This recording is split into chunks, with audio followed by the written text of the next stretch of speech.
We all see them, masks abandoned on the side of the road.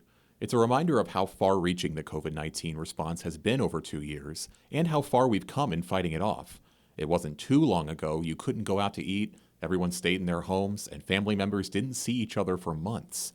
So if the pandemic strikes again, will we ever go back to the dark days of the lockdowns? No. I think a lesson learned was that's not where the United States public wants to be. It may not be likely for the future, but that's where we were 2 Marches ago.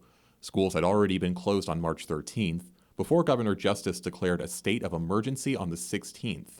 Restaurants, bars, and casinos shut down the next day, and the stay-at-home order went into effect the next week. Gamble remembers a complete shift of normal health department work to virus-related efforts.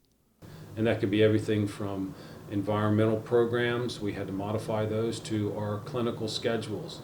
We were now into COVID. We needed to focus on that. Now in 2022, the response to the virus is ingrained in our lives. It isn't uncommon to see someone with a mask on at the grocery store or those social distancing stickers that are still on the floors of businesses. But 2 years ago, medical masks were for surgeons, and no one had ever heard the phrase social distancing. Gamble says the health community had to change their recommendations as we learned more about COVID. We can't assume what we learned back in 1918 or 56 or polio or whatever infectious disease is going to be the same right now.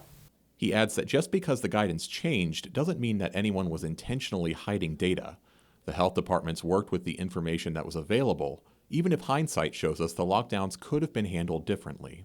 It's what we had, especially on a local level, whether it's Ohio County Marshal or Belmont, what we had is what we put out. And no one wants to hear it, but we could have another wave on the way. Cases are increasing in Europe and Asia and could be headed here after a short delay.